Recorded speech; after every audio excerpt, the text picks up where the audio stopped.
Malaayi seenaa Rasyaa.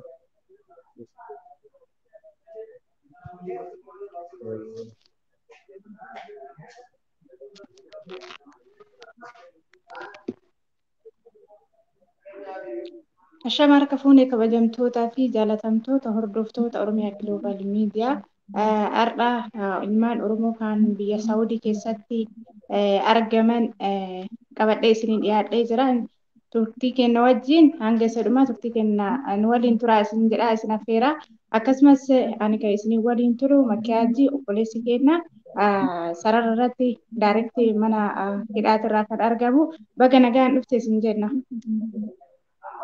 Okay, isinis galatooma naaf yeroo keessaniif Oromiyaa Global Meediyaan galata guddaa qabdanii. Anis maqaan koo Qaadii Jamaal jedhama. Mareedhaa kanarraa rakkoo keenya uummata biraan nuuf gahuuf galatoomaa isiniin jedha. Hayyee galatoomii Qaadii. Mee Qaadii mana hidhaa kana keessatti amma mana hidhaa Jiddaa keessatti argamtanii uummanni hanga ammaa hidhaa jiru nama meeqa hanga ji'a meeqa achi keessa turtanii isin? Nuti amma erga as keessa turree namoonni fakkeenyaaf as keessa amata tokko gahan jira. Kan baatii 8, baatii 7 hidhaman jira. Namoonni dhageessee ji'a 5 hidhamee ni jira. Fakkeenyaaf mataa kootirraa ji'a 5. Baay'ee tokko rakkisaadha. As keessatti jechuudha namoota hedduutu miidhaa adda addaatu irra gahaa jira. Namoota hedduutu dhukkubsata. Namoota hedduu yoo dhukkubsate mana yaalaa namni geessu hin jiru. Yoo iyyanne namni nu dhaga'u hin jiru. Baay'ee tokko rakkisaadha jechuudha. Hambara tokko keessa nama 100 hin jirra fakkeenyaaf bakka jirru amma kilaasii ani itti hidhame tana keessatti jechuudha. Hayyee waan gaariidha. Achi keessatti wanti ilma namaatiif mijatu waan gaarii miti. Wanti jiru waan gaarii miti. Nyaanni illee hin jiru jechaa jiru. Akkasumas dhugaatiin manni hirribaa hin jiru jechaa jiru. Mee haalli achi keessa ittiin jiraatan maal fakkaata? Sirriidha kun yooma jiruuti. Iddoon hirribaa baay'ee rakkisaadha. Yeroo hedduu qabbanattu kan irra rafnu sibiila. Sireen siree sibiilati. Siree sibiila kanarraa ilma namaa qabbanni dha'ee yeroo ammaa kunis qabbana. Namni hedduun hir'ina qaamaa wajjin baay'ee miidhamu jira. Baay'ee akkasumas yoo miidhame immoo namni mana yaalaa geessu hin jiru. Namoota hedduu paralaayiz ta'ee ka'ee dhaabachuu hin dandeenye asitti sababuma siree sibiilaa kanarra rafuuf ansoolaan isaan kennaniif takkittiidha. Ansoolaa takkittiin immoo dhageesse uffatuu fi affatuu isaaf hin geessu. Gubbaayyoo uffate jalaas sibiilarra rafaa jechuudha siree sibiilatirra. Waan akkanaati baay'ee tokko rakkisaadha. Akkasumas gama nyaataa irrallee nyaanni baay'ee tokko ganamaaf galgala nyaanni hin jiru. Nyaata rogaatii miti jechuudha. Bakka kubzii jedhanii qixxaa biyya kanaa isa xixiqqaa tokkoon fidanii fi isa sana akkasitti namni nyaata guyyaa akkasumas yeroo sa'aatii misa osoo sa'aatii eeggatee hin taane sa'aatii 9 irratti ni dhiyaata nyaanni. Rakkisaadha. Gama kaan immoo mootummaan hogguun itti iyyanne namni asitti nu eegu jiru siviiliidha agartee sikiriitii siviilii kanneen nu eegaa isaan kun hogguun nuti itti iyyanne waan tokko haala nuuf jechuu hin danda'anii namoonni aangoo qaban kan silaa bakka kana hoogganaman yeroo turee dabree baatiifaa keessatti guyyaa 15 akkana baatiifaatti nutti dhiyaatanii yeroo nu dhiyaatanii rakkoo himanne homaa furmaata nu kennuu hin danda'anii namoonni dhukkubsatan asumatti nummaan ofuma keenya wal gargaaruu jirra malee baay'ee tokko rakkisaadha haalli jireenya as keessatti jechuudha. Hayyee yeroo hedduu achi keessatti manni isin keessa jiraatan qulqullina hin qabu. Akkasumas hanqina nyaatatu jira. Uffannatu jira. Namni hidhame kun itti qophaa'ee osoo hin ta'in akka tasaa kanarraa fuudhame yookaan bakka hojiitii fuudhameetiin hidhame ta'a. Achi keessatti hin baase dhufee waan kanarratti isin laalee wanti isin to'ate jira. Gama ambaasitiin dabree baatii keessatti yeroo tokko dhufee ture. Yeroo dhufe sanitti furmaanni nuuf fide tokko hin jiru. Maaliif nu galchine biyya keenyatti maaliif biyya namaa keessatti akkatti dararamnaa rakkinni nu qabnu yakki nu qabnu maali biyya namaa tana nuti dalagatu dhufne malee yakka tokko balleessinee yakka tokko hojjennee hin dhufne jenneen yogguu nuti gaafannu ani gahee hojii kootii bahuudha malee ajajni mootummaa Itoophiyaa irraa naaf hin kennamne ani isin galchuu hin danda'u ka galchuu danda'us kan murteessus mootummaa Itoophiyaati. Ajajni mootummaa Itoophiyaa irraa naaf kenname hin jiru. Hidhamtoonni Itoophiyaa meeqa akka as keessa jiran qofa daawwachuudhaaf ana gahee hojii kootii bahuu dhufe nuun jedhee deebii akkanaa nuuf deebise jechuudha. Achirratti mee imbaasii jechuun mootummaa biyya tokko keessatti imbaasii jechuun mootummaadha, qaama mootummaati. Qaama mootummaan hoogganamee yookaan bakka bu'ee lammiilee isaatiif wabii ta'uu fi biyya tokko keessatti dhaabbate jechuudha.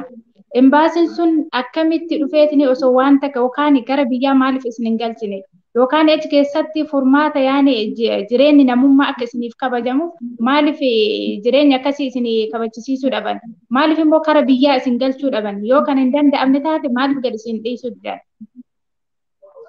Rakkinna kana nama dhiba as keessatti san dhiisiti dhugaa akka dubbannu taate duraan Suudiin nama yoo hiitus hiiteetuma gara biyyaa galchiti.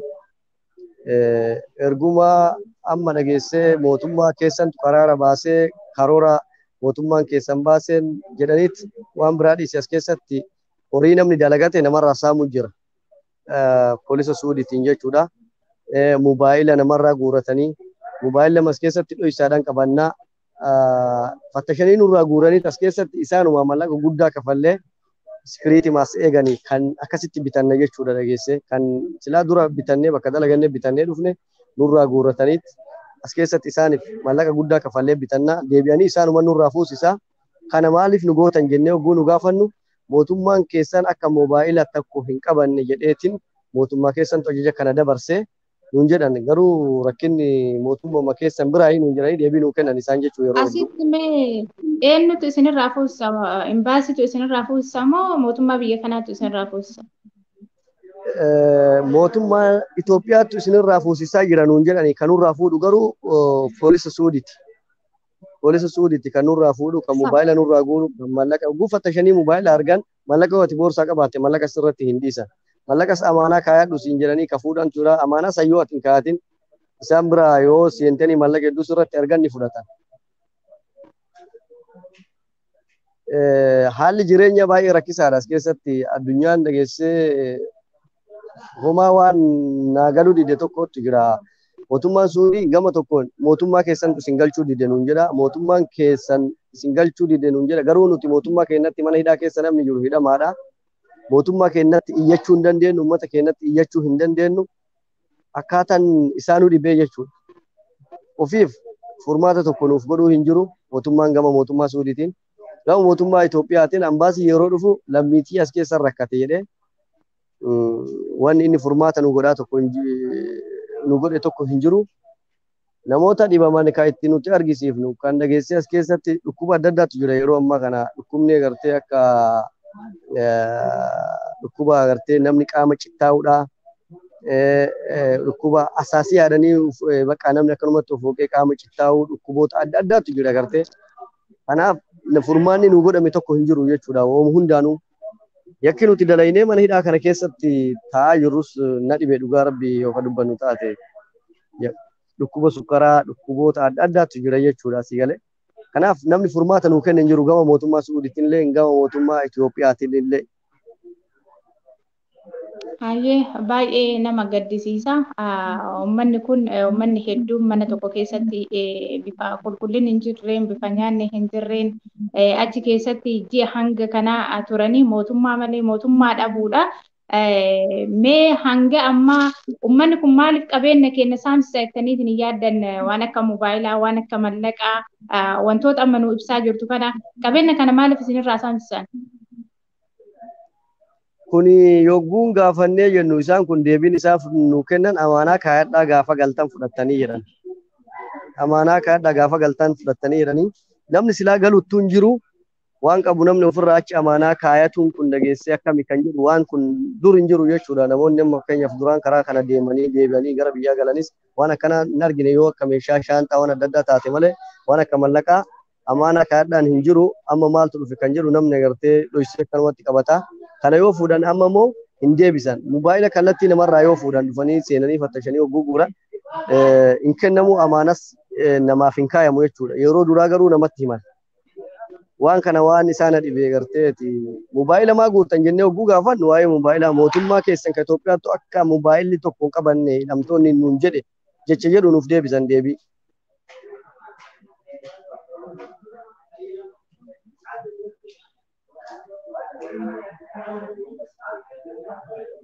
Sagaleen dabree jira. Haala keessa jirtanii mobaayila keessan viidiyoo waraabbiin suuraa kaasuun gara uummata keessanii riipoorti godhaa turtan kana dura jechuudha. Sila mobaayila kana wanti isinirraa guuraniif saamicha kophaati immoo isin mootummaa kana waan saaxiltaniif mobaayilli kun isinirraa guurame. Fakkeenyi rakkinuma nuti keessa jiru kana akka iji addunyaa argitu hogguu nuti suuraadhaan waan adda addaatiin beeksifannu waan akkanaa kana fa'aa ukkaamsuudhaaf natti fakkaate gartee akka yaadutti kan nurraa guuramuuf sababuma kanaan na fakkaate. Baay'ee nama gaddisiisa. Mee achi keessatti hanga ammaa namoonni dhukkubsatan mana yaalaa argatanii jiranii? Akkasumas namoonni dhukkubsatan namoota hangamiiti achi keessatti amma ati kabeetu uummata gola kee keessa yookaan kilaasii kee keessa jiru qofaadha. Bakka biraa ka nyaatanii ka dhugan wanti irra rafanuu hin jiru. Achi keessatti akka isin uummata wajjin jirtaniitti maaltu jirame? Namni dhukkubsatan namni immootu isin biraa du'e hin jira lammii Oromoos ta'e Itoophiyaas ta'e. Nama maal si fakkaate namoota dhukkubsatan hedduu isaanii kaan kan dhibamee egaa inni ofirraa bahee ni du'a jedhee murteesse rabbummaan kan fayyisu jira. Inni kun immoo akkasumatti osuma dhukkubsatu dhukkubbii saniin kan jiraatu jira. Furmaata tokko hin garre nama mana yaalaa geessanis hin garre.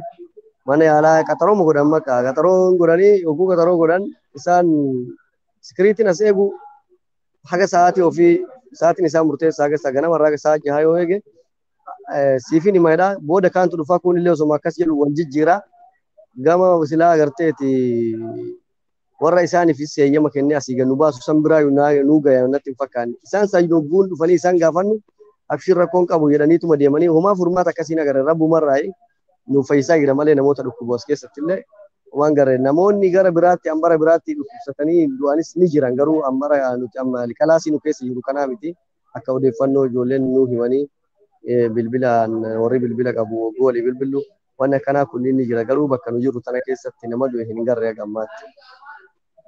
As keessa namni harka caphee fakkeenyaaf gartee mana yaalaa osoo harki isaa caphee manni yaalaa osoo hin geeffamin hafi jira bakkuma bulu tanarraa siree makanarraa lafa dha'ee. Baay'ee nama gaddisiisa. Mee asirratti mootummaan kun isin biyya isin galchina jedheetiin warra imbaasii gaafa isin dhufusan yaada maalii isinii kennan biyya isin galchina jedhamoo moo lammii Itoophiyaatii miti isin warri as jirtan jedheetiin yaada maalii isinii kenna isinillee yaada maalii irraa fudhata ergaa maalii dabarsitaniif? Yeroo duraa wanni isaan sababataa turan koroonadha. Koroonan eegas immoo dabre jedhanii yeroo tokkos dubbataa turanii ammas deebi'ee koroonaa eega ta'e silaa namni koroonaa sababatu koroonarraa nama ittisuudhaaf yookiin koroonaa sababatu dursee nutis ilma namaati numa kana ittisaa ture. Nuti koroonaa namni koroonarraa nu ittisu hin jiru namni qulqullina silaa koroonarraa of eeggannoo waan adda addaa godhuu danda'u miti as keessatti si galee. Koroonaan osoo kaffitus taatee ka qabus taatee dursee numa mana hidhaa warra jiru kana qabanaaf fakkaate. Isaan koroonaa sababatan dursa amma immoo waan isaan sababatan erga koroonaan badee hin wallaallee nutti dhufuutti hin jiran immoo samoona. Uma isaan sababatan illee bakka koronaa jette sani koronaa sababatan jette sanitti koronaa akkamitti koronaa sababachuu danda'an namni mootummaan lammii ofii baraaruu barbaadu takka wanta danda'amu hunda godhee biyyatti yoo gad xiqqaate biyyatti galcheetiin nagaa isaa eegudha. Yookaan akka isaan nagaa eeggatan of danda'anii godhudha. Uummata kana yeroo walirraa fagaadhaa dawaa fayyadama jedhan kanatti uummata kana guutuu akkatti walitti naqaniitiin mana tokko keessatti walirratti tuuluun fayyaa namaa eeguudha moo maal sitti fakkaatame? Kun dhukkubaaf nama saaxiluudha. Sandiisitti lammiilee biraa uummata boormaayii jedhan tokko fidanii uummata adii nuti keessattuu uummanni adiileen kun hedduminaan nageessee mana hidhaa keessa kan jiran dhukkubbii adda addaa qabanii waan akkanaa kanaaf fidanii nu dabalan. Osoo gartee ka koroona irraa kan eegan taate doktorri yeroodhaan dhufee kan to'atu ta'a. Doktorri dhufee nu to'atutti jiru tokko illee hin jiru. Namni koroona irraa nu baraarutti jiru tokko hin jiru. Rabbumaattu gartee nurraa eeguu jira malee. Mootummaan gama isaatiin mootummaan Itoophiyaadha sababa homaa dhiyeeffatu dhabee koroona kana dhiyeeffata malee homa qabatuu dhabanii agartee kan dubbatu jiru ambaasidha. Ambaasiin agartee sababa homaa qabatuu dhabee homa himuu dhabee kana hima. Nutis kana beeyna agartee akka kanaaf hin taane rakkinni inni nu galchuu didee immoo hin wallaalle jechuudha. Nutis ilaa lammii Itoophiyaati. Lammii biyya saniiti. Lammummaa keenyas wanni waakatanii biyya namaa keessanii cunqursanii raayi wallaalee dhugaa rabbi. Galatoomii mee achirratti warri si durallee hidhaa jiran mana hidhaa kana keessa turan ni jiru. Si asillee si walillee mana ati jalqaba eessatti qabamtee eessaa isin fidan sii fi hiriyoota kee kaa waliin jirtullee?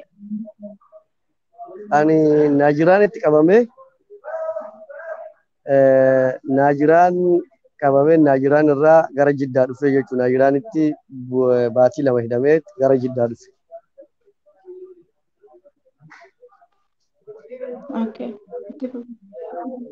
Akkasii hiriyoonni kiyyas jiranii isaanis asii dubbisanii.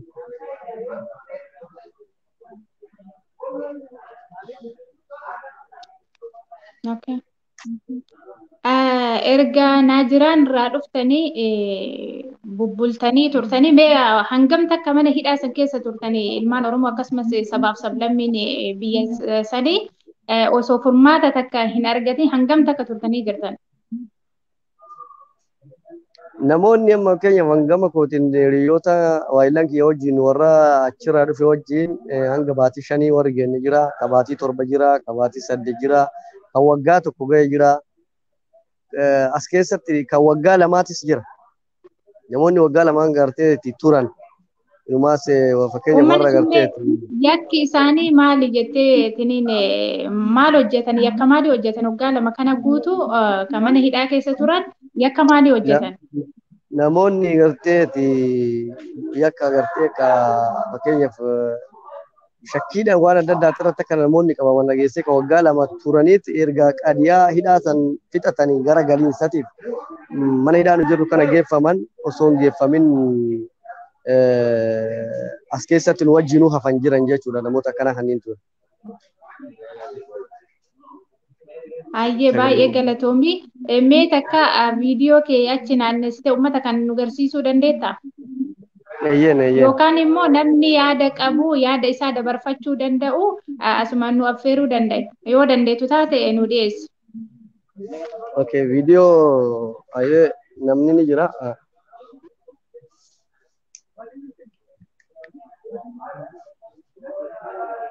Hello. Hello, dhaga'amatti fuuf. Ayyee Oromiyaa Goolballi miidiyaa har'aan tana dhuftanii rakkoo nuti mana hidhaa Saudi Arabiyaa kana keessa rakkannu tana hawaasa Oromoo bal'aa fi akka agartee qaama dhimmi ilaallatu kana nu qaqqabuu keessanii warra galatoomaa isin jechuu barbaade. Ani maqaan kiyya Abdulwaahid Baaniin jedhama. Rakkoo mana hidhaa kana keessa jirtu rakkoo hammaataadha. Mana hidhaa kana keessatti yeroon jiru tuni yeroo qabbanaati. Irra guddaan nama mana hidhaa kana keessa jiru shabaaba. Uffanni isaan kennaniif baxaaniyaa takka wanni isaan irra galan ammoo wanni ijoolleen tun irra galaa jirtu sibiila. Sibiilli kuni baxaaniyaa tokko ni afatanii ni uffatanii kuni baay'ee kaas keessatti rakkoo guddaa nutti as keessa nu miidhaa jiru jechuudha. Waan kana ta'eef hayyee baay'ee gaariidha Abdul. Adulaa mee ati mana hidhaa akka seente qophooftee miti mana hidhaa kana keessa ka seente erga seente illee baatii meeqa uffata jijjiirattan yookaan nyaanni gaariin hin jiru mee maaltu si qunname hanga achi seente? Ani as keessatti waan baay'een na qunname maal seetee osootiin hin yaaddayin akka lammii tokkoo yookaan akka nama dhuunfaa tokkootti deemee agartee jireenya kana ofirraa fooyyessu jechuudhaan biyya Saudi Arabiyaa tana eegaan seenee daangaa irratti qabamee ergaan qabamee ji'a 8 jira. Ji'a 8 kana keessatti dalagadheeti miti uffanni hin qabu uffata tokko uffata lama waan hin jijjiiradhu hin qabu wani naa kenname baxaaniyaa tokko baxaaniyaan tokkichaan kuni agartee yoo inni uffadha jee gama jalaatiin sibiilli hunna qorraa yeroon qorraati rakkoo hamaa kanan jabni nagaa jira nyaanni isaan nu kennan kubzii kubziin takkitti tun an fakkeenyaaf sa'aatii lama irratti kubziin takka nu kennamte sa'a 6 sa'a 7 yeroo san kubziin takkittiin akkasii nu dhufti halkanirraa sa'a 4 dhufti uffanni hin qabu tokko as keessatti injiraan uffata tokko waan jijjiiradhu dhabuudhaan wajjin injiraan nu fixaa jira. Wayaa takka waan saabunaan bitan nu qabnu daangaarra qabamne uffata kana xurii taanaan akka qaama waan dhiqannee uffata tokko ofirraa jijjiirru hin qabnu rakkoo hamaadhaan nu mudataa jira jechuudha. Hayyee yaada gaariidha. Sa'a kana keessa wanta hamaa keessa akka jirtan uummanni Oromoo sagalee isinii ta'uu qaba. Mootummaan kunillee isin cinaa dhaabbatee kara biyya keessanii isin galchuu qaba. Mee ati dhaamsa yookaan ilmaan Oromoo yookaan mootummaa kana dhaamsa maalii qabda? An dhaamsini nan qabu nuti rakkoon asitti hidhamneef takkallee hin qabnu agartee rakkoo agartee ni dalagannaadhaan biyya namaa seenuudhaan qabne malee yakka tokko kan agartee takka nama jeefnee takka biyyaa baane takkallee hin qabnu dalagannee akka tokko ofirraa jijjiiraan dhufnee hidhamne eega hidhamne immoo mootummaa ni qabna akka saba kamuu agartee mootummaa ni qabna mootummaan keenya agartee nuti yakka tokkollee waan hin qabneef biyya keenyatti maatii keenya wajjin nagaan akka wal arginu nu galchuu barbaadan jedha hawaasni Oromoo bal'aa fi kan biyya keessaa kan biyya alaa kan jiran hundinuu waan kanarratti tumsanuu godhanii rakkoo hamaa lammiin Itoophiyaa guutuu mana hidhaa Saudi Arabiyaa keessa rakkatu jiru kana amma sabni as keessa jiru osoo saba Oromoo saba Amaaraa saba Tigreen jenna akka Itoophiyaatti sabni as keessa hin jirre hin jiru as keessa waliin rakkataadhaa jirra rakkoon saba Oromoo qofarratti yookaan saba Tigree yookaan saba Amaaraa jaamte qofti hin jirtu akka lammii Itoophiyaa guutuudhaatti mana hidhaa kana keessa rakkatu jirra kana mootummaan keenya ni qabna akka biyyattii kamittuu biyya keenyatti maatii keenya nagaan nu galchee biyya keenya keessatti maatii keenya akka nagaa wal arginuun dhaamsa mootummaa keenyaa fi hawaasa Oromoo bal'aa biraan akka nu geessan gaafachuu barbaadaa jechuudha. Abdulwahab mee biyyattiin tuni mootummaa qabdi isin lammii Itoophiyaatti achi keessa jirtan akkasumas deeggartoota paartii garaagaraati sabaaf sablammootallee achi keessa jiru saba tokko qofaa miti filatameetiin mana hidhaa keessa jiru jechuudha. Bifa dararaa fi yaaddessaa kan ta'een uummanni biyya kanaa akka nama mootummaa hin qabnetti wanta jira dararaa guddaa keessa jira. Mee sa'a kana nu mootummaa hin qabne jettee yaadda? Mootummaa erga yoo kan qabaannu taate maaliif mootummaan lammii isaa hin to'anne mootummaadha jettee yaadda?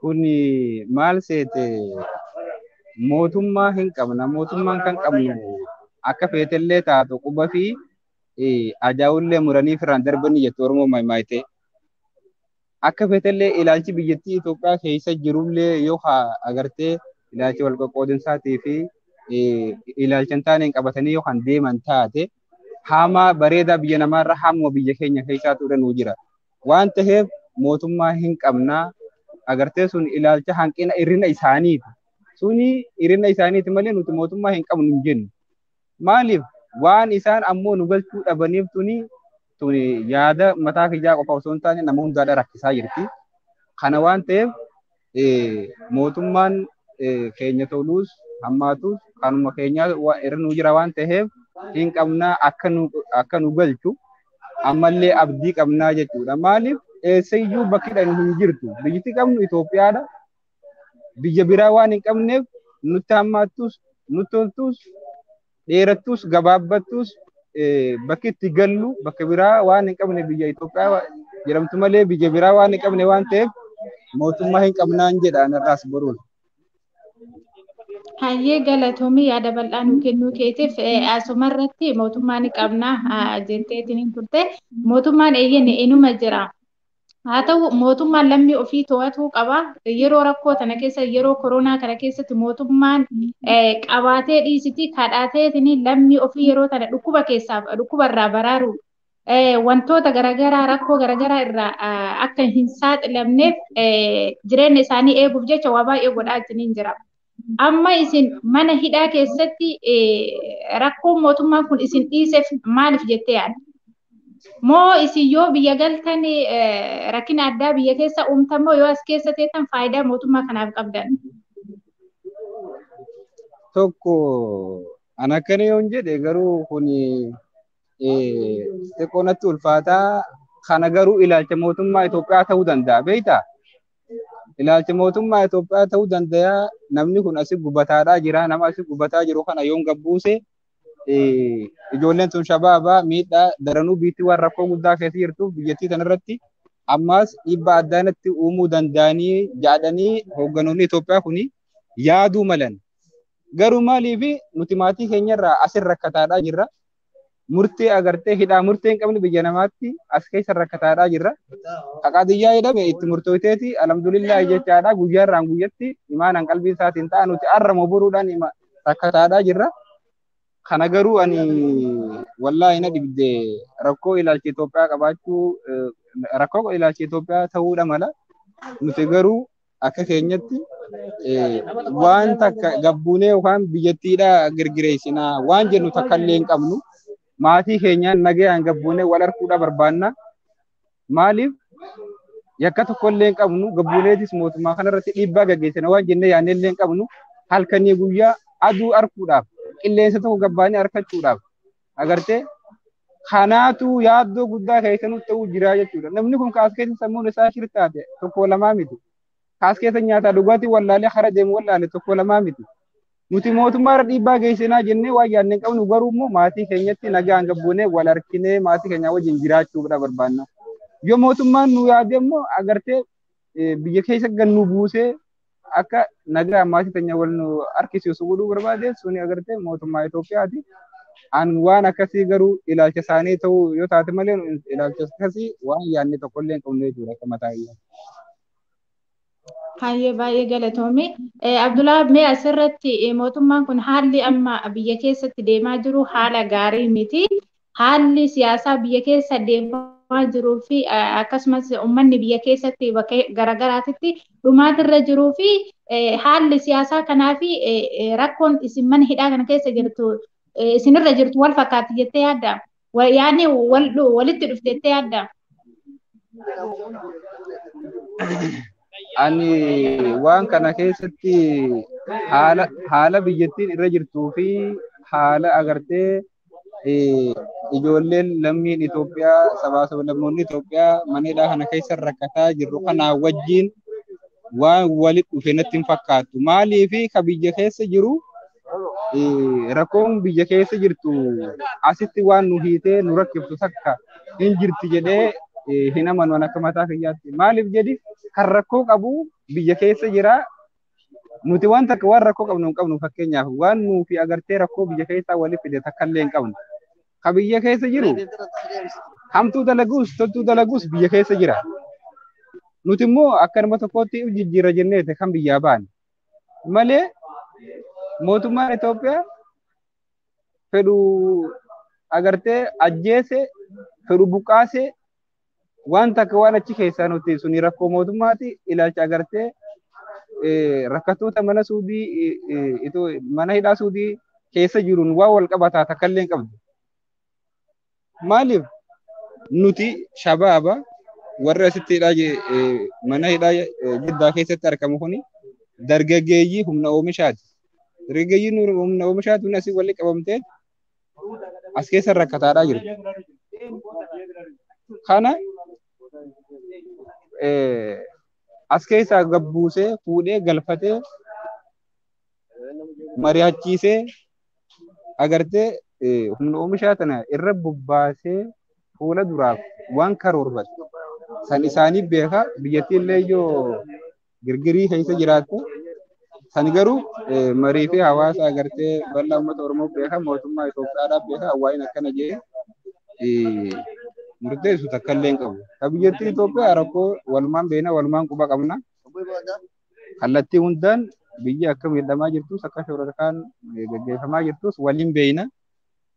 Kana waan ta'eef nuti biyya hidhaa gartee Suudi Arabiyaa tana keessaa nu baasee biyya keenyatti nagaa nu galchee maatii keenya wajjin akka jiraannu barbaanna malee biyya gartee gabbuunee shororkeessuudhaaf mootummaarra dhiibbaa gaggeessuudhaaf waan karoorfanne takkallee hin qabnu. Mootummaan keenya nagaa biyya keenya nu galchee maatii keenya nu harkisiisuudha. Baay'ee rakkannee baay'ee yaannee jirra jechuudha waan kanarratti.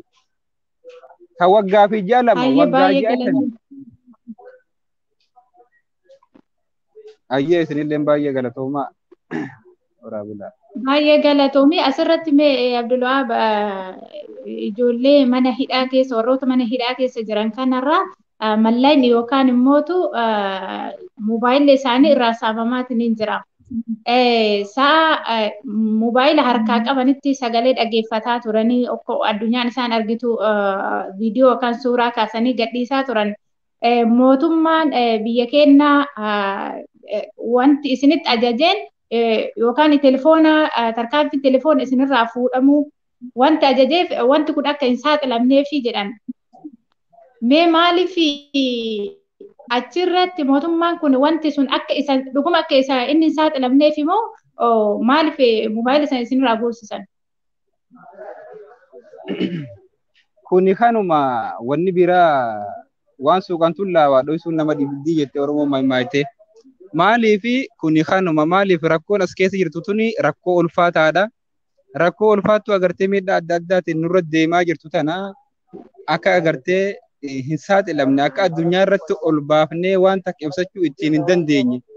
Amma fakkeenyaaf dhuma tana guyyaa 2-3 dabreen kana keessatti jawwaala dhufanii asii fattashanii jawwaala 2-3 asii fuudhanii jawwaaluma fuudhan kanaaf jecha uleedhaan akka agartee ani wallaahi bineensaa akkasittiin tumanii akka ajaa'ibatti ijoollee garafanii jechuudha haada karabaatiin.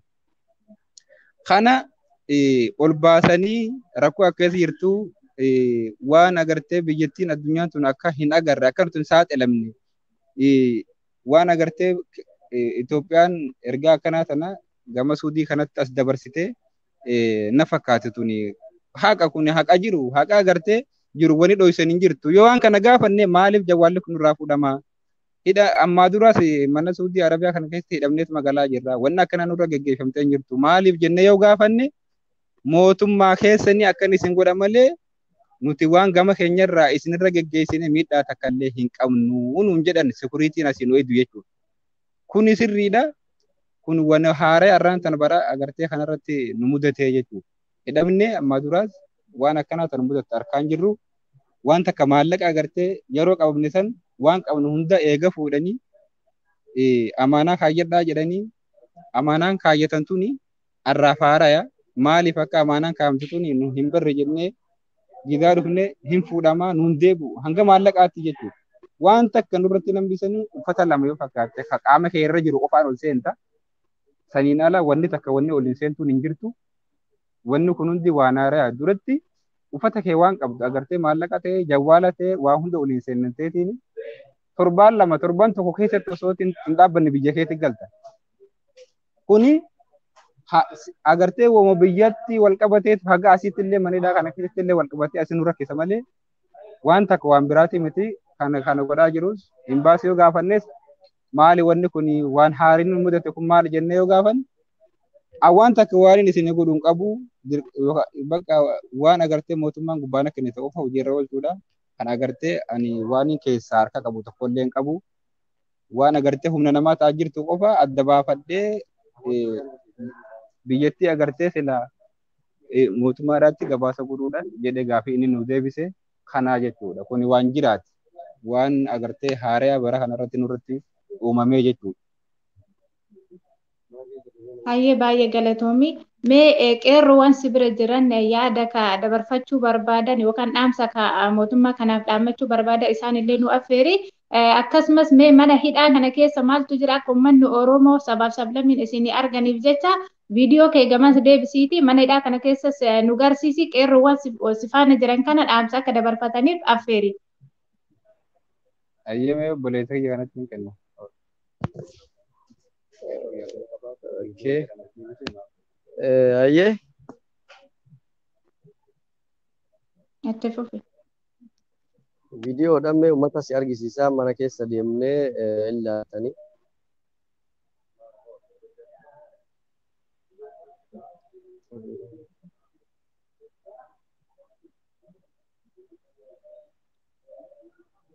Okay, ni mul'ataa mi? Ayyeen ni mul'ata. Ayyee kabajamtoota fi jaalatamtoota ilmaan Oromoo akkasuma hordoftoota Oromiyaa Global Media sagantaan kenna hidhamtoota Oromoo yookaan Itoophiyaa sabaaf sablammii mana hidhaa Saawud Arabiyaa keessa jiran kallattiin yaada isaanii dabarsaa jiranii kunoo qeerroon akkana jira mana hidhaa Saawud Arabiyaa kana keessa jiranii dhaamsa isaanii dabarfataa jiranii mootummaa kanatti iyyachaa jiranii qeerroon kun waan isaan keessa jiran kallattimaan waliin daawwadhaa affeerraa kootiin waliin tura.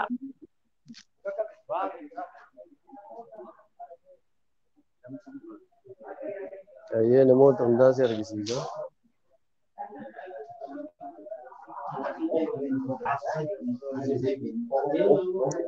Mee gaddeemaa namoonni kannini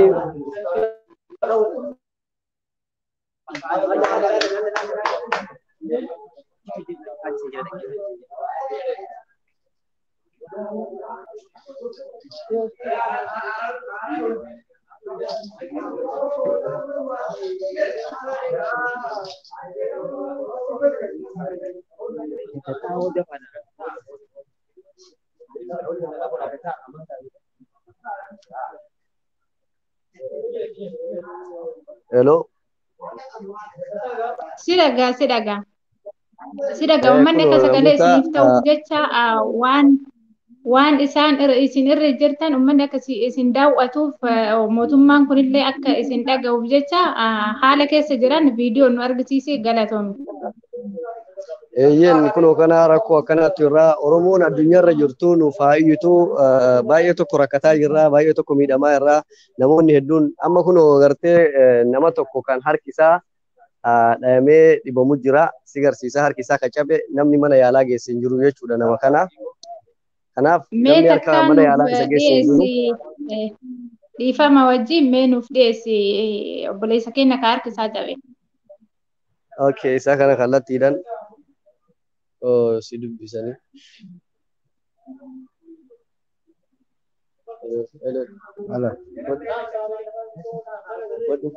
Halo. Hayyee obboleessa keenya akkam nagaa jirtu?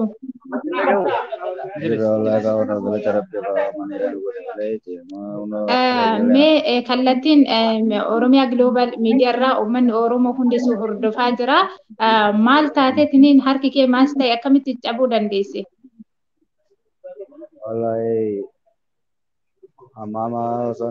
Sagalee kee xiqqoo ol kaasi. Sagalee kee xiqqoo ol kaasi. Sireerraa kan hin deemu jiru sireerraa qofe.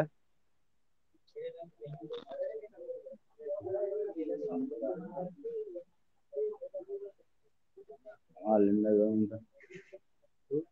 Hin dhagahamu.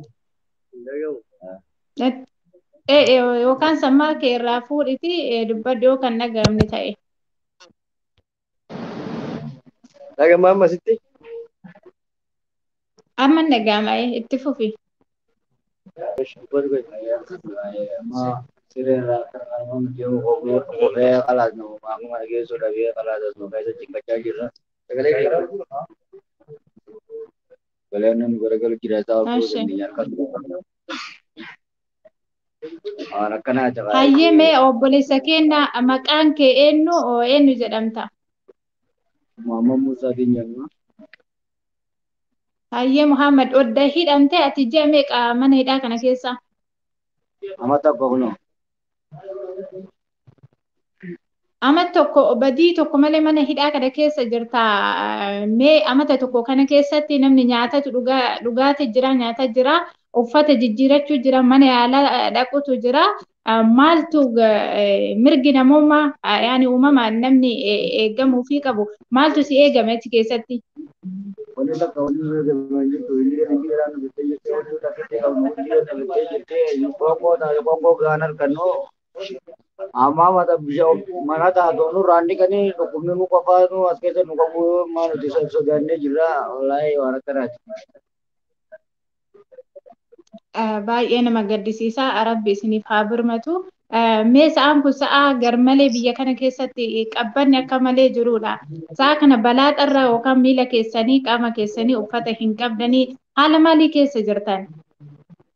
Wallaahi haala rakkisaa keessa jirra qabnu akkanaati ushuu takkitti qabnu malee ushuu midhaan qabnu sunuma waxaanee takka qabna waxaanee takkitti neebi ushuu danyaa walumaanuu hin jirenu waliin nufattee jirti. Waan uffannu hin qabnu mukayyoo fataatu nu gubbaadhaan nu banani.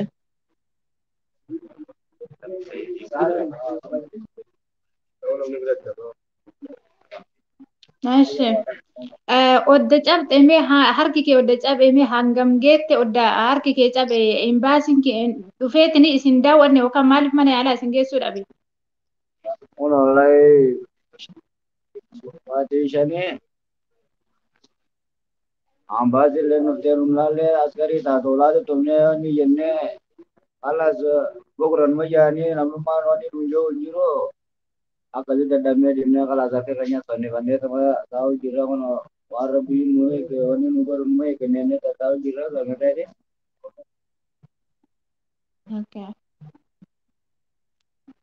Mee dhaamsa ilmaan Oromootiif qabdu yookaan mootummaa kanaaf qabdu yoo jiraate asumaan dhaammadhu.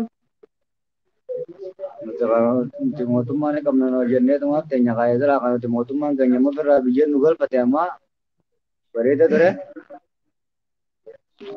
Biyya namaa deemaa talaa biyya teenya galle biyya teenya galuu barbaanna rakkoon nu dhuftulee biyya teenya yoo nu dhufte kaa biyya teenya keessa nu dhufte beete.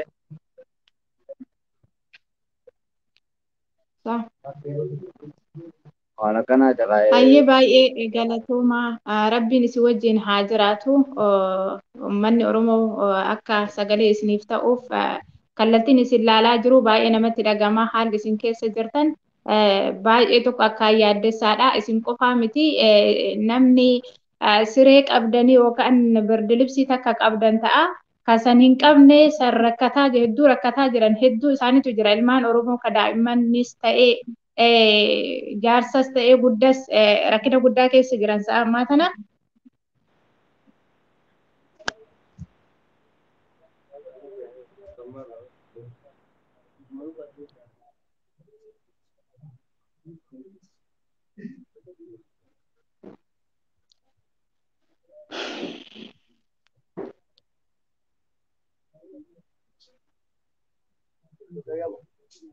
Laga.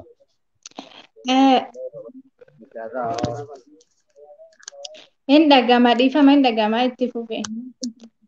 Akka ilmaan Oromoo sagalee isinii ta'an abdii qabna. Iyyeen addunyaatti nuuf iyyaa akka sagalee nuuf ta'anii addunyaan uummanni Oromoo addunyaa irra jiru hunduu dhageessee bahee nuuf iyyuu qabaa. Nutis lammii Oromoo akkuma Itoophiyaan guutuu jechuudha. Lammiilee Itoophiyaa hundumatti as keessa miidhamaa jira. Sabaaf sablammiin hundi nu wajjin jiranii.